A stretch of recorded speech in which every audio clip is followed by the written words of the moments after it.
GMP 성경 이야기 가족 여러분 안녕하십니까? 하나님은 사랑이시라라는 관점에서 안교교과를 해설하는 GMP 안교교과 해설의 김기용 목사입니다. 이번 주는 제2과 기도하는 법을 가르쳐 주소서입니다. 연구 범위는 시편 105편, 골로새서 3장, 야고보서 5장, 시편 44편, 22편, 13편, 60편입니다. 기억절은 누가복음 11장 1절에 있는 말씀입니다. 예수께서 한 곳에서 기도하시고 마치심에 제자 중 하나가 여짜오되 주여 요한이 자기 제자들에게 기도를 가르친 것과 같이 우리에게도 가르쳐 주옵소서. 자, 먼저 각 요일별 주요 질문들에 대한 답을 살펴보도록 하겠습니다. 일요일 우리 기도의 시편 활용하기. 시편 105편 5절, 골로새서 3장 16절, 야고보서 5장 13절을 읽어보라. 시편은 예배에서 어떤 역할을 하고 있는가? 하나님께서 행하신 일들과 말씀으로 받은 감동을 시와 찬송과 신령한 노래로 하나님을 찬양하고 기도하는 역할을 하고 있습니다.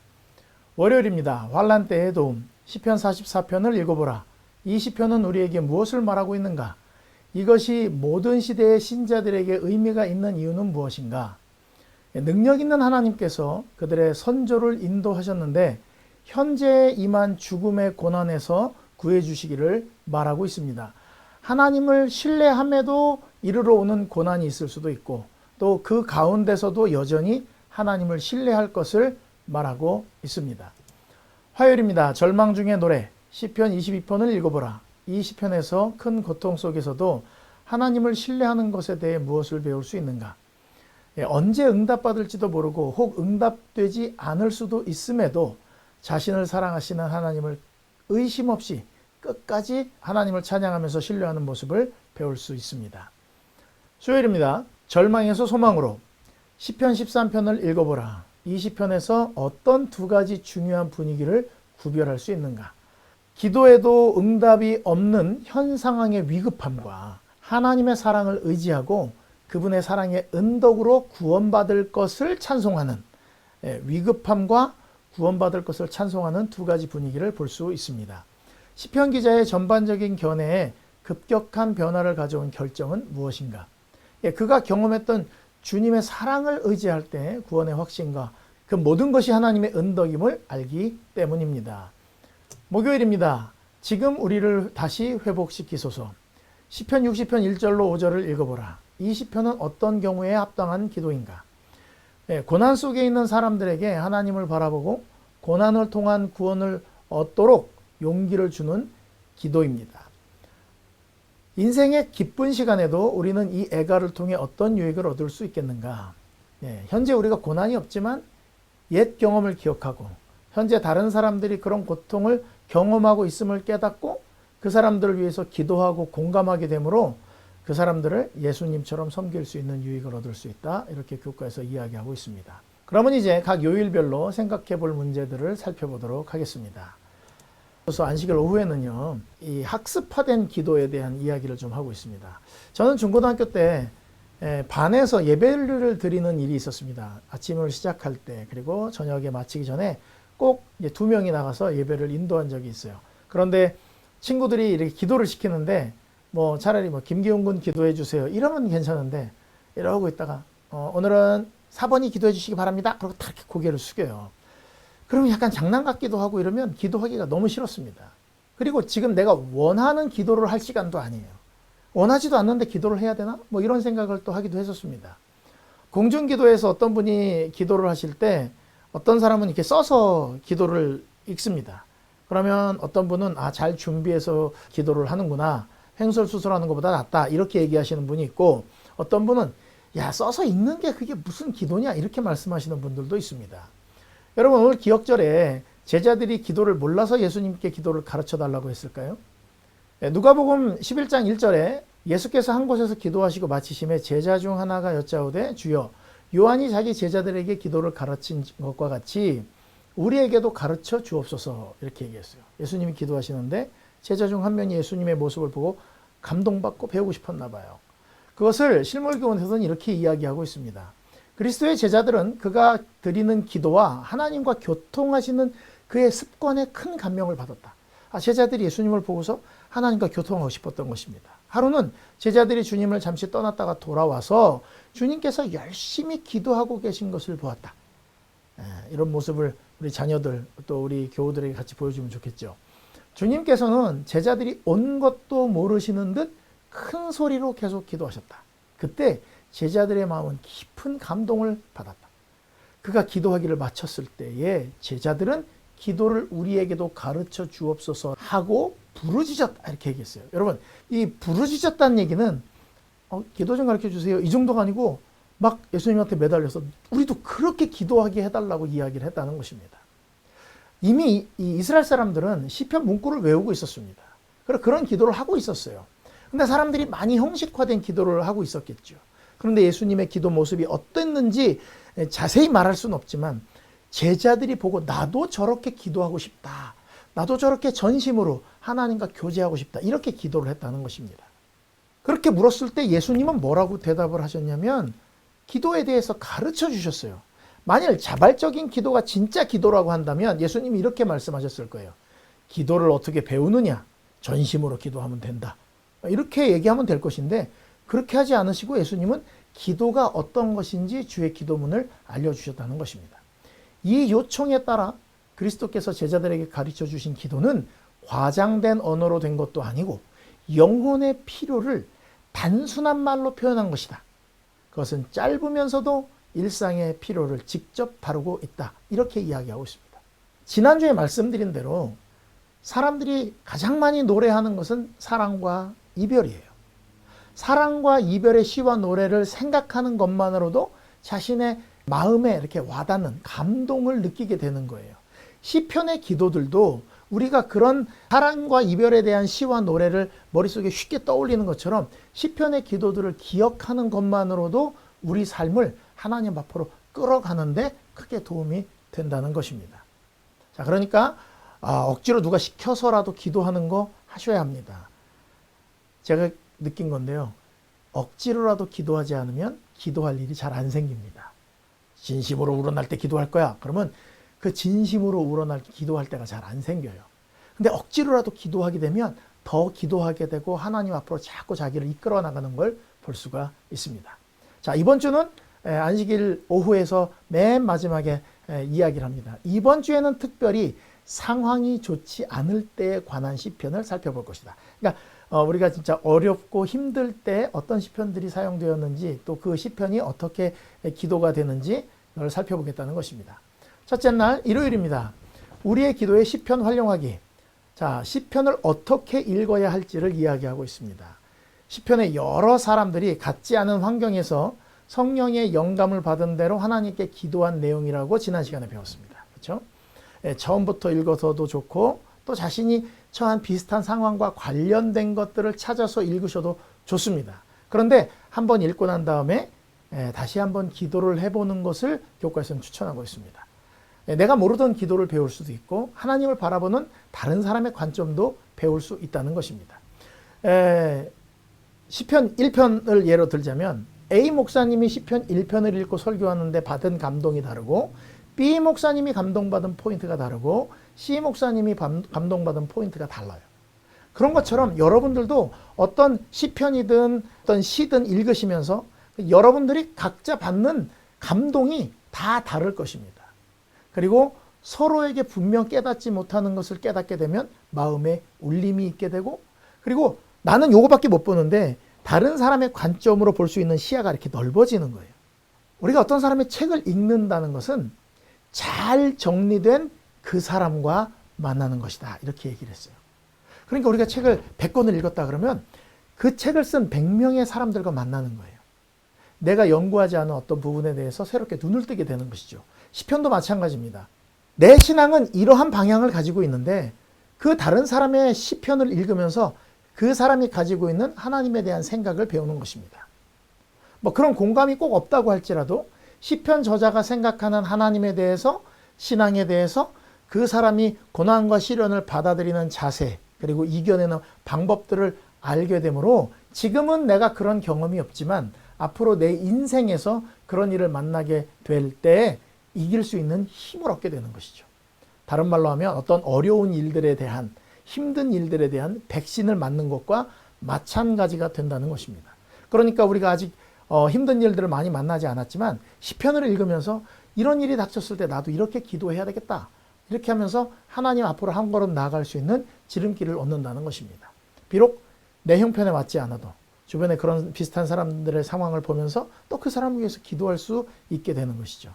신앙이 풍성해지고 유연성을 얻을 수 있게 됩니다. 여러분 요리 좋아하십니까? 요리 레시피를 많이 알고 있으면 손님 맞이할 때나 내가 맛있는 걸 먹고 싶을 때 그것을 응용해서 사용하듯이 시편의 기도들을 마음속에 잘 새겨 놓으시면 기쁠 때, 슬플 때, 역경 속에서도 이겨낼 수 있는 여러 가지 방법들을 가지게 되니까 이 시편에서 마음에 드는 기도문들을 잘 외워서 내 삶에 항상 활용하시기를 바랍니다. 그러면 지난주에 말씀드린 하나님 앞에 거하는 그런 반생으로서 살게 될 것입니다. 여러분 모두가 이런 기도들을 내가 경험하지 않은 기도들을 잘 배우고 숙지해서 항상 이 하나님 앞으로 끌려나가서 그 앞에 거하는 모든 반생들이 되시기를 간절히 바랍니다. 자, 월요일입니다. 환란의 때의 도움. 한국이 전 세계에서 자살률 1위라는 불명예를 가지고 있습니다. 그래서 여러 가지 그 불명예를 씻고자 한국에서는 여러 가지 자살 예방 상담 전화센터를 운영하고 있습니다. 전화번호가 굉장히 많아요. 사람들이 언제 자살을 생각하게 되냐면 너무 힘들 때, 사는 것보다 죽는 게 낫겠다는 생각이 들면 선택하는 게 자살입니다. 왜 힘드냐? 자신의 이야기를 마음 놓고 이야기할 때 나를 이렇게 지지하고 응원하고 나를 도와줄 사람이 없고 나 혼자다. 이렇게 되면 혼자 짐을 지기가 힘들다고 생각해서 선택하게 되는 것입니다. 이 자살의 위험에서 이 전화번호를 만들어 놓은 이유는 뭐냐면 이런 위험에서 벗어나는 길은 자꾸 자기 속을, 자기의 속상함을 누구에게 털어놓고 다른 사람과 이야기하고 부모님, 친구, 선생님, 회사 동료, 남편, 아내 이런 사람들과 지금 내 속에 있는 걸 자꾸 털어놔야 돼요. 근데 이걸 돌려서 말하면 잘 못 알아듣습니다. 나 힘들어. 정말 죽고 싶어. 이렇게 얘기를 하면 사람들이 에이 웃기지 마. 죽고 싶다 그러는데 그렇게 얘기하지 않습니다. 죽고 싶다 그러면 갑자기 밥 먹다가도 숟가락 내려놓고 왜 무슨 일인데 말해봐 이래요. 근데 사는 게 뭘까? 이렇게 돌려서 얘기하면 아니 이것도 더운 밥 먹고 또 신소리 하고 있어 이러면서 이제 그냥 밥 먹는단 말입니다. 그래서 나중에 일이 벌어지고 나면 남겨진 사람들에게 너무 큰 충격과 아픔을 줍니다. 여러분 신앙을 하다 보면 이유와 영문을 모르게 나에게만 힘든 일이 생길 때가 있습니다. 이럴 때 사람과 이야기를 나눌 수 없는 부분이 있다면 하나님께만이라도 자신의 마음을 탁 털어놔야 되는데 우리가 그 하나님을 되게 어렵게 해서 잘 못해요. 왜냐하면 하나님의 나에 대해서 실망하실까 봐. 막 속으로는 부글부글 끓고 저 내 원수를 죽여버리고 싶은데 하나님 앞이라고 해서 하나님 제게 용서하는 마음을 주시고 사랑할 수 있게 해주세요.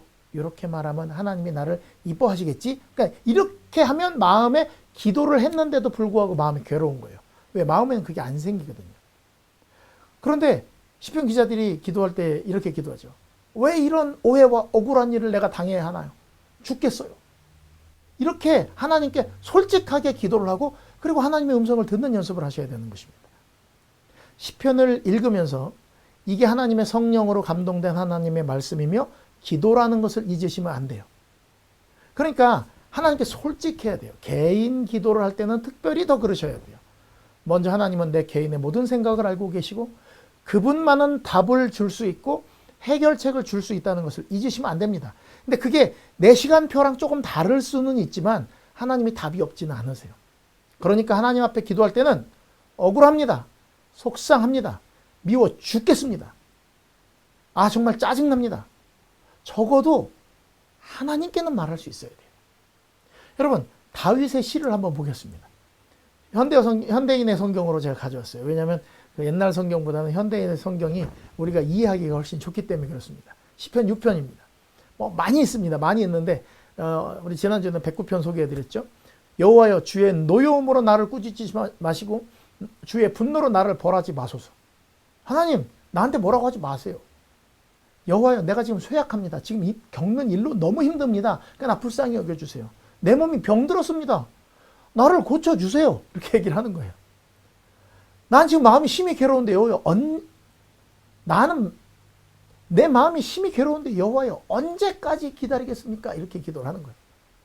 그러면서 여호와여 나를 구원해 주십시오. 주의 변함없는 사랑으로 나를 건져 주십시오. 죽으면 아무도 주를 기억하지 못합니다. 누가 무덤에서 주를 찬양하겠습니까? 쉽게 얘기하면 다윗이 얘기하는데 내가 죽으면 하나님을 누가 찬양하겠습니까? 없겠어요? 있죠. 근데 나는 계속 하나님 찬양하고 싶다는 것입니다. 6절부터입니다. 내가 슬퍼하다가 지쳤습니다. 내가 밤마다 흐느끼다가 눈물로 베개를 적십니다. 그 전에 있는 성경절에는 이제 눈물로 침상을 띄운다, 요를 적셨다 이렇게 얘기하는데 내가 밤마다 눈물로 베개를 적십니다. 내가 나의 대적 때문에 근심하다가 눈마저 흐리고 침침하여 잘 볼 수 없게 됐습니다. 이 정도로 힘들다는 거예요. 그렇게 하나님께 기도를 하다가 8절 가가지고는 다른 이야기를 합니다. 악을 행하는 자들아 이제 너희는 다 나를 떠나라. 여호와께서 나의 우는 소리를 들으셨다. 여호와께서 나의 부르짖는 소리를 들으셨으니 내 기도를 들어주실 것이다. 나의 모든 원수들이 창피를 당하고 놀라며 갑자기 부끄러워 물러가리라. 여러분 내 기도 들으셨어. 하나님이 이제 응답하실 거야. 여러분 기도를 마치고 났을 때 시원했을까요? 여전히 답답했을까요? 여러분 조영기 목사님이 운영하던 그 순복음교회가 성령 운동하면서 박수치면서 노래 불렀을 때 우리 한국에 있던 집에서 여자로서 남자들에게 무시당하고 정말 이름이 아니라 누구 엄마 이렇게 무슨 댁 이렇게 불리던 그 여자들이 교회 가고 박수치면서 노래를 막 부르고 나면 시원한 거예요. 속에 있는 거 뭔가를 지금 막 노래하면서 다 뱉어낸 것이죠. 지금 다윗의 기도가 그래요. 부르짖으면서 나 지금 울고 있습니다. 속상해요. 이거예요. 진짜 하나님이 내 기도를 들으신다고 생각하니까 어떻게 해요? 야, 이 원수들아 다 떠나라. 하나님이 내 기도 소리 들었어. 그거 뭐예요? 야, 아빠 불렀어. 빨리 도망가 빨리. 이렇게 얘기하는 거랑 똑같은 것입니다. 그래서 교과에는 시편은 우리가 찾을 수도 없고 감히 말할 수도 없는 표현을 우리에게 제공한다. 그렇죠? 우리 기도할 때 이렇게 얘기할 수 있겠어요. 내가 눈물로 요를 띄웁니다. 막 이렇게 얘기하면 교회에서 아유 또 왜 저래 이럴 거예요. 우리의 마음은 위축되지 아니하고 우리의 걸음도 주의 길을 떠나지 아니하였으나 주께서 우리를 승량의 처로 서소에 밀어넣으시고 우리를 사망의 그늘로 덮으셨나이다. 야, 힘든데 말을 굉장히 세게 하죠. 나를 아주 사망의 그늘로 덮으셨다. 이렇게 기도할 수 있어야 된다는 거예요. 환난 날에 도움을 구할 때 하나님 앞에 솔직하게 이야기해야 합니다. 기도할 때 지금 죄가 마음속에 가득 있고 누굴 미워하고 싫어하는 것도 많고 또 돈을 더 사랑하고 이렇게 하는데 그냥 형식적으로 이렇게 기도하지 마시고 하나님 죄송합니다. 저는 왜 이렇게 죄가 좋지요? 이렇게 하지 말아야 되는데 하나님 어떻게 버릴 수 있는지 알려주세요. 저 정말 코람데오 하나님 앞에 매일 살고 싶은데 하고 싶은 게 너무 많습니다. 좀 들어주실 것을 믿습니다. 이렇게 이게 종일 고민 상담을 한 다윗의 기도였어요. 우리도 좀 그랬으면 좋겠다는 것이죠. 그래서 다윗은 영감의 기도를 항상 했기 때문에 항상 하나님 앞에 있으려고 노력했기 때문에 그런 기도들을 기록할 수 있었습니다. 이 형식적으로 기도하면서 사탕발림하는 하나님 듣기 좋은 말로는 이걸 해결할 수 없는 것입니다. 그러니까 이게 슬픔이든 죄의 회개든 환난에서의 도움을 구하는 것이든 하나님의 앞에서만큼은 솔직하게 기도할 수 있기를 바랍니다. 시골에 어떤 할머니가 오랜만에 교회를 와서 기도를 이렇게 목사님이 시켰대요. 그랬더니 이렇게 기도하시더래요. 하나님 아버지 참 오랜만이네요. 교인들은 다 빵 터졌습니다. 근데 진실되게 기도를 하는 거예요. 그 기도를 들은 사람들은 처음에는 웃었지만 아이고 제가 그냥 농사 짓느라고 이것도 바쁘고 저것도 바쁘고 해서 자주 못 와서 참 죄송하네요. 기도의 형식을 갖추지 않았기 때문에 되게 웃겼지만 기도가 다 마쳤을 때는 많은 사람들의 마음속에 저분은 진심으로 기도를 하는구나 이렇게 느꼈다는 것입니다. 여러분들이 공중기도 할 때도 물론 다른 사람들이 너무 시험에 들지 않게 기도를 하셔야 되겠죠. 그러나 우리가 개인기도만큼은 하나님께 도움을 구할 때만큼은 정말 솔직했으면 좋겠다는 것이 이 월요일의 가르침이라고 생각합니다. 화요일입니다. 절망 중에 노래. 힘들 때 노래가 주는 힘은 말로 표현할 수 없습니다. 찬미가가 아니라 할지라도 가요들도 그렇습니다. 어느 장로님께서 사모님을 먼저 보내시고 제게 이런 말씀을 하신 적이 있습니다. 이분은 가요를 많이 듣고 즐기시는 분도 아닌데 목사님 유행가 가사가 그렇게 제 마음을 파고듭니다. 그러면서 나만 그런 게 아니다 하는 걸 알았다는 거예요. 여러분, 하나님께서 이 모든 아픔을 다 아시고 여러분들의 이 모든 인생 선배들을 통해서 미리미리 다 그 여러분의 마음을 헤아려 놓으셨다는 것을 기억하셔야 합니다. 절망 중에 노래라고 하는 이 화요일 소지에서 메시아 시편이라고 불리우는 시편 22편에 대한 언급을 해놨습니다. 다윗은 이런 일을 다 겪지 않았지만 영감에 의해서 예수님의 고난과 죽음의 모습을 그리게 되었습니다. 예수님이 어떤 마음으로 하나님을 신뢰하면서 십자가에서 죽어가셨는지, 근데 그럴 때 그분은 어떤 마음을 가지셨는지가 시편 22편에 나옵니다.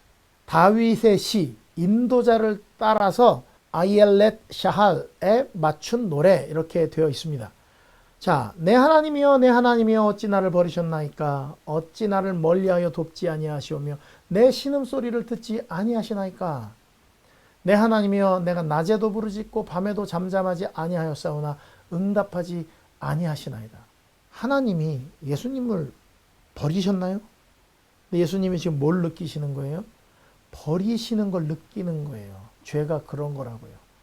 여러분, 여기 중요한 건 뭐냐면 예수님의 이 절규에도 하나님은 예수님의 손을 안 잡고 십자가에 달려 돌아가시게 함으로 우리를 택하셨다는 거예요. 여러분, 우리 때문에 버려지셨어요. 하나님이 버렸나? 버리지 않으셨어요. 근데 죄가 하나님에게서 분리를 느끼게 했다는 것입니다. 그런데 하나님은 그 아들의 기도를 들으시면서도 아들한테 아들아 됐다. 이 정도 했으면 됐다. 우리 그냥 가자. 이렇게 안 하시고 그 아들을 그냥 죽게 내버려 두셨어요. 그래서 시대의 소망에 보면 어둠을 내리시고 제 6시로부터 9시까지 계속 어둠이 내려 덮여가지고 사람들이 예수님의 그 고통받는 모습을 보지 못하게 하시고 하나님과 천사가 십자가 옆에 내려와 서세요. 근데 잡지 않아요. 근데 예수님은 버린 것처럼 느꼈다는 거예요. 그러면 어떻게 해야 돼요? 원망해야죠. 그런데 그렇게 나 지금 버림받은 것 같아요. 이렇게 응답이 없어요. 하면서도 마음속에 이스라엘의 찬송 중에 계시는 주여 주는 거룩하십니다. 우리 조상들이 주께 의지하고 의뢰하였으므로 그들을 건지셨습니다. 예, 그 선조들을 이끌어왔던 하나님이 자신도 구원하실 것에 대한 확신으로 노래를 합니다. 자, 이거는 다윗이 절대 겪지 않은 일들입니다. 내 겉옷을 나누며 속옷을 제비 뽑나이다. 여호와여 멀리하지 마옵소서. 나의 힘이시여 속히 나를 도우소서. 내 생명을 칼에서 건지시면 내 유일한 것을 개의 세력에서 구하소서. 나를 사자의 입에서 구하소서. 주께서 내게 응답하시고 들소의 뿔에서 구원하셨나이다. 내가 주의 이름을 형제에게 선포하고 회중 가운데서 주를 찬송하리이다. 여호와를 두려워하는 너희여 그를 찬송할지어다. 야곱의 모든 자손이여 그에게 영광을 돌릴지어다. 너희 이스라엘 모든 자손이여 그를 경외할지어다. 이 예수님이 지금 자기가 십자가에 달려 돌아가시면서, 그죠? 겉옷을 나누고 속옷을 제비 뽑고, 이제 그 위에 성경절에는 그들이 내 수족을 찔렀다고 그랬거든요. 근데, 다윗은 이 경험이 없지만 영감으로 이걸 기록한 거예요. 주께서 내게 응답하시고 들소의 뿔에서 구원하셨다. 모든 일을 하시는 주님의 이름을 형제에게 말하고 사람들 가운데 주를 찬송하겠다. 이렇게 말을 하는 것입니다. 아직 그런 일은 없지만 절망 중에도 탄식으로 그치지 않고 마지막엔 하나님을 찬송하면서 하나님이 이루실 구원을 내다보는 신앙의 성숙함을 보여주는 내용입니다. 여러분, 절망이 끝이 아닙니다. 근데 아무것도 없으면 절망이에요.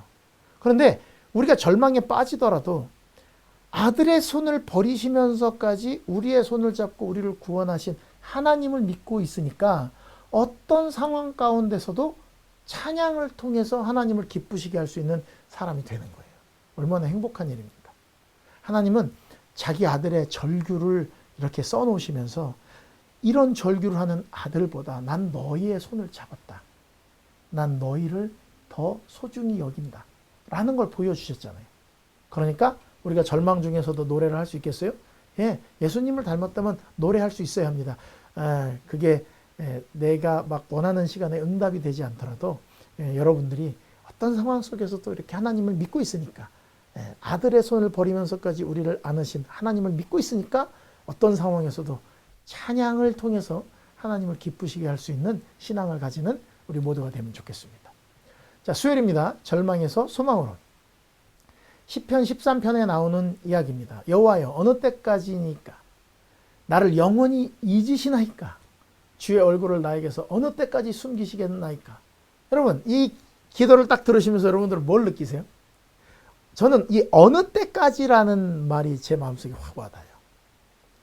여러분, 이 기도를 하는 다윗이 얼마나 오래 기도했겠어요? 어느 때까지입니까? 자, 오늘 처음 기도하면서 이렇게 기도할 수는 없겠죠. 그러니까 지금까지 하나님 도와주세요, 살려주세요 얘기를 막 했는데 정말 사울에게 쫓기는 그 십수년의 삶이 10년 정도의 삶이 너무 힘든 거예요. 그러니까 그 중간에 하나님 도와주십시오, 도와주십시오, 도와주십시오 기도를 계속 했는데 어느 순간 팡 터진 거죠. 어느 때까지? 영원히 잊으실 겁니까? 당연히 참고 기다렸죠. 우리도 그래요. 여러분, 하나님의 시간을 기다렸는데 대답이 없는 경우가 비일비재합니다. 솔직히 여러분, 내 사리사욕을 위해서 기도한 것도 아니고 복권 당첨되게 해주세요, 뭐 좋은 자리 얻게 해주세요, 월급 많이 받게 해주세요, 이런 기도 아니고 내가 사랑하는 어떤 구도자 혹은 가족의 구원, 남편이나 아내, 아이들, 그죠? 이게 정말 하나님도 좋아하실 것 같은 그 일에 대해서 내가 그렇게 기도를 하는데 하나님의 응답이 없어요. 내가 그렇게 기도를 하는데 내 자녀가 신앙에 관심이 없는 것 같아. 이제 응답 못 받는 거 아닌가? 하나님이 나를 완전히, 내 기도를 완전히 잊어버리신 것 같다. 이런 느낌이 들 때가 있다는 것입니다. 이 다윗이 지금 이 기도를 하는데 응답 없는 절망 가운데 있는 거예요. 자, 그 뒤를 보십시오. 나의 영혼이 번민하고 종일토록 마음에 근심하기를 어느 때까지 하오며 내 원수가 나를 치며 자랑하기를 어느 때까지 하리이까? 여전히 사울 왕은 세요. 나는 계속 근심하고 이제 쫄리죠. 도망다니니까. 그런데 내가 이거 언제까지 해야 됩니까? 여호와 내 하나님이여, 나를 생각하사 응답하시고 나의 눈을 밝히소서. 두렵건대 내가 사망의 잠을 잘까 하오며, 내가 죽어서 눈을 감을까 봐 두렵습니다. 두렵건대 나의 원수가 이르기를 내가 그를 이겼다 할까 하오며 내가 흔들릴 때 나의 대적들이 기뻐할까 하나이다. 그렇지 않습니까? 그래서 나는 번민하고 종일토록 마음에 근심하면서 사는 삶을 청산하고 싶다. 뭐 그런 거예요. 원수들이 잘 되는 거 보기 싫다, 이런 거예요.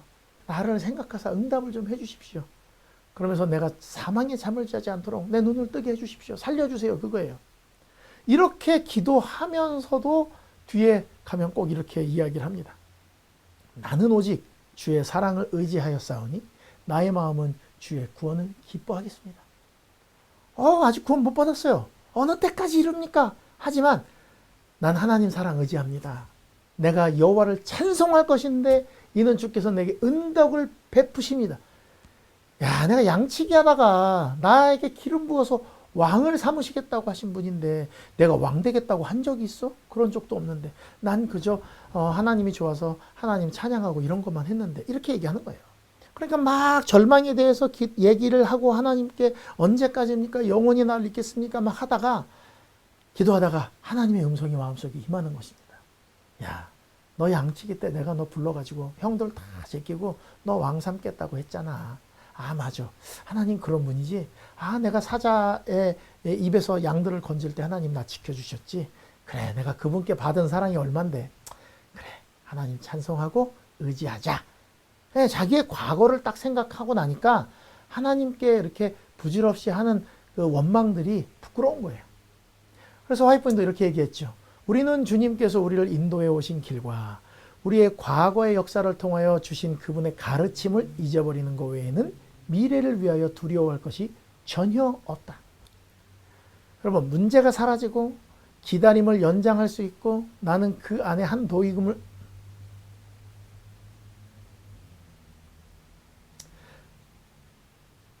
하나님께서 우리를 인도하신 과거를 딱 생각하면요, 제 안에 있는 문제가 사라집니다. 기다림을 더 연장할 수 있습니다. 처음에는 어느 때까지니까 했지만 그래, 언젠가는 이렇게 바뀔 수 있는 거예요. 그리고 나는 그 하나님의 시간표 안에 한 도구임을 인정하고 기도를 하는 것이죠. 그러면서 누굴 찬양해요? 하나님을 찬양하는 것입니다.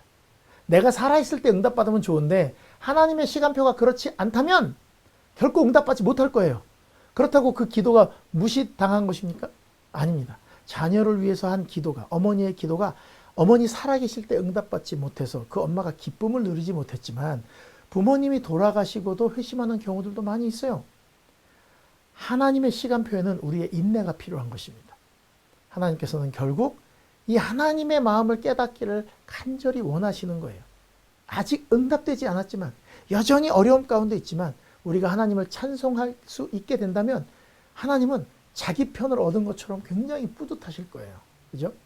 영감받은 글들이 우리가 어떻게 어려움 가운데서 소망을 가질 수 있는지를 알려주고 있지 않습니까? 그러니까 슬프고 힘든 현실 가운데서 나를 보면 극복이 안 되지만 다윗처럼 과거를 인도하신 하나님을 생각하고 인식하면 그 절망 가운데서도 찬송할 수 있는 멋진 삶이 될 수 있다는 것을 깨닫고 이 하나님을 과거의 경험들을 다 이렇게 되짚어 가면서 나를 어떻게 인도해 오신 분인지, 나를 어떻게 사랑하시는 분인지 넉넉히 알아가시는 여러분들이 되시기를 간절히 바랍니다. 자, 목요일입니다. 지금 우리를 다시 회복시키소서. 자, 이번 주는 특별히 안 좋은 상황, 육체적, 심리적, 영적 어려움을 겪는 사람들에게 시편이 주는 위로와 격려의 말씀들을 살펴보고 있습니다. 여러분, 이게 우환이라는 것입니다. 여러분들, 우환, 여러 이단들이 사람들에게 포교하는 방식 중에 하나가 바로 집에 우환이 있으시군요 라는 말로 시작하는 것입니다. 여러분, 솔직히 집에 우환, 걱정거리 없는 집이 있습니까, 없습니까? 뭐 애가 걱정이든 집안 식구 중에 누가 아프든, 그죠? 뭐 사업이 잘 되고 안 되고 뭐 부도 위기에 있고. 그런데 그 우환에 대해서 많이 염려하고 있는 사람들은 그 얘기를 딱 듣는 순간 혹할 수밖에 없어요. 어떻게 알았지? 이 사람 뭔가 알고 있는 것 같아. 야, 그럼 해결할 수 있는 거 아닌가? 그래서 그 사람들이 던지는 말에 마음이 훅 끌려가가지고 전 재산 바치고 막 이렇게 하는 거예요. 여러분, 하지만 우리 신앙인들은 적어도 하나님께서 모든 것을 다스리고 계시고 우리의 어려움들을 이겨낼 수 있는 힘과 해결책을 주신다고 믿어야 신앙인인 것입니다. 그죠? 그렇게 믿는 게 하나님을 아는 것이고 하나님 앞에 사는 거예요. 여러분, 어려울 때 하나님 앞에 진심으로 속에 있는 이야기를 할 수 있어야 된다고 말씀드렸죠? 네. 그런데 진실되게 말하지만 이스라엘 사람들처럼 하면 안 됩니다. 애굽에 매장지가 없어서 우리를 광야로 인도해서 여기서 죽일라 그럽니까? 이게 야, 물이 없어서 힘들어. 그러면 어떻게 얘기해야 돼요? 하나님, 물이 없어서 지금 목이 말라요. 이거는 하나님도 아세요. 하나님, 물을 주세요. 이렇게 하면 돼요. 그런데 거기서 마음에 의심이 더 돋아가지고 말로 애굽에 매장지가 없어서 우리를 이곳에 인도해서 죽이려고 하냐? 이렇게 삐딱하게 하나님을 의심하면 안 되는 거예요. 제가 아는 어떤 분이 이런 말씀을 하시는 걸 들었어요. 그분에게 가정에 아주 힘든 일들이 막 생겼어요. 그러니까 아이고 목사님 아이 죽겠네 이러시면서 아니 하나님이 나한테 어떤 복을 주시려고 나를 이렇게 힘드시게 하시나 모르겠어요. 적어도 뭘 믿는 거예요? 하나님은 내 편이시고 이걸 해결해 주실 거고 나에게 복을 내리실 분이라는 것을 확신하고 있는 것이죠. 평생 그런 걸 못 보더라도 하나님께 대한 무한한 신뢰를 보여주는 모습이에요. 그분이 평생에 나를 인도하신 섭리를 신뢰하겠다는 것입니다. 아, 이렇게 어려움이 오고 난 후에 내가 그걸 믿음으로 잘 견디면 하나님께서 나에게 축복을 주시더라. 여러분, 시편의 기도들이 내 마음과 닿지 않을 때가 있어요. 그럴 때는 아, 세상에는 이런 기도를 하는 사람들이 있구나 하고 주위를 이렇게 둘러볼 수 있어야 한다고 교과에서 이야기하고 있습니다.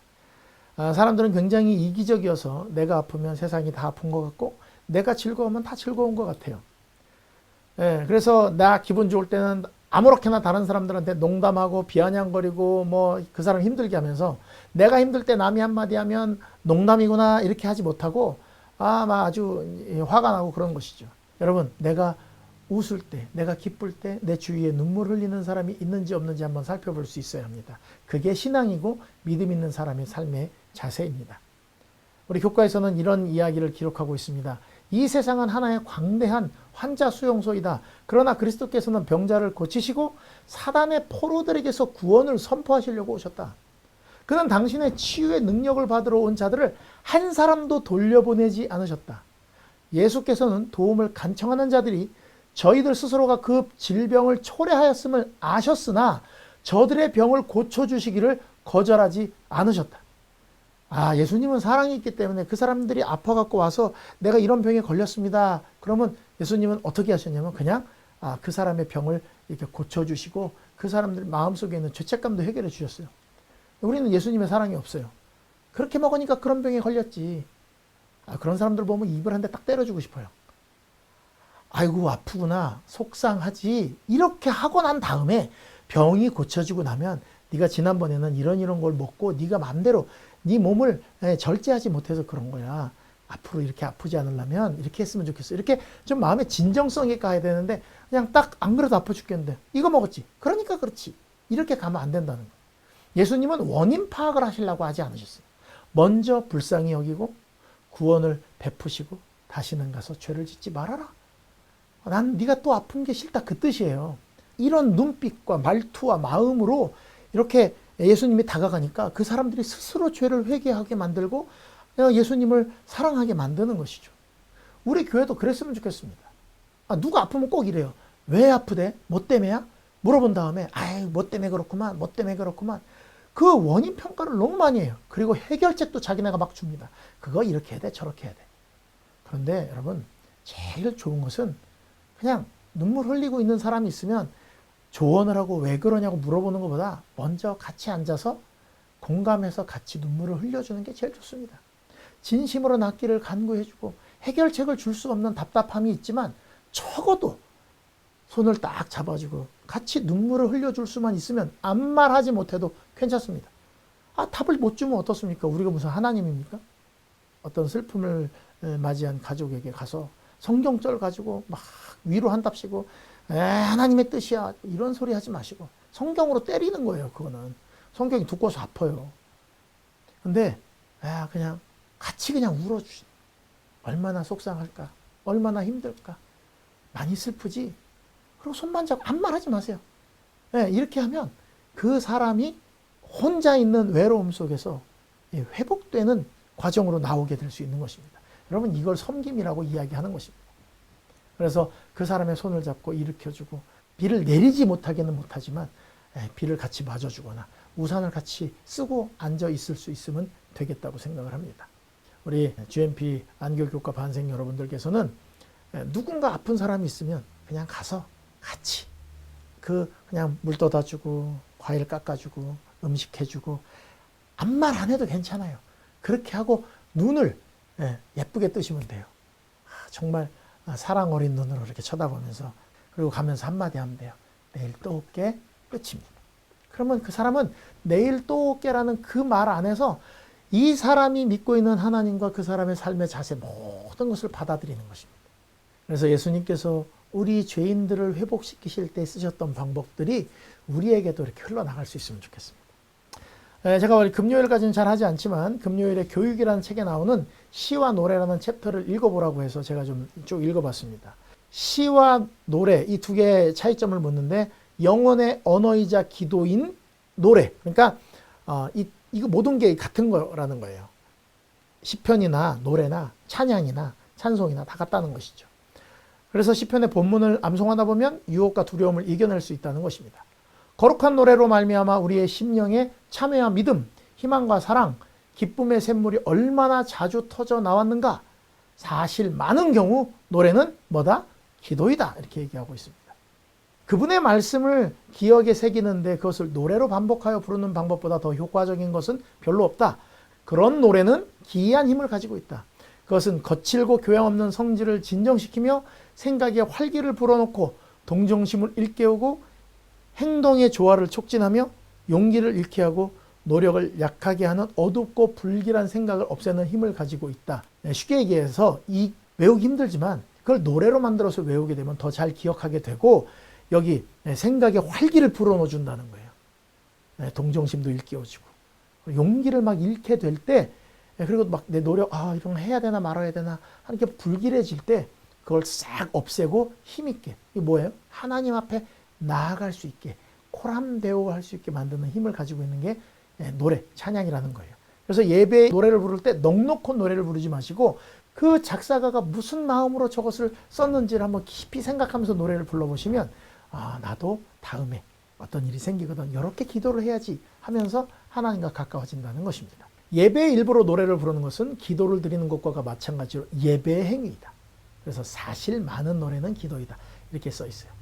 이 사실을 배워 깨달은 이는 자기가 부르는 노래의 가사를 더 깊이 생각하고 그 가사가 가진 힘으로 인해 더욱 감동을 받을 것이다. 아유, 누가 찬미가 5절까지 택했어. 이렇게 하지 마시고 6절까지 있어도 괜찮으니까 가사들 하나하나 곱씹으시면서 여러분들의 기도로 승화시키면 좋겠습니다. 하나님께서 우리를 생각하셔서 염려하셔서 여러 가지로 용기를 주시려고 시편들을 만들어 놓으셨습니다. 많이 읽으시고 외우시고 노래로 기억하셔서 어떤 유혹과 어려움 속, 두려움 속에서도 하나님의 눈동자가 항상 우리 앞에 있다는 것을 잊지 마시면서 절망 중에서 하나님을 찬송하면서 하나님이 원하시는 이 최고의 신앙까지, 하나님을 찬송할 수 있는 신앙까지 발전하게 되는 우리 모든 반생들이 되시기를 바라면서 이번 주 교과를 마치도록 하겠습니다. 감사합니다. 다음 주에 다시 뵙겠습니다.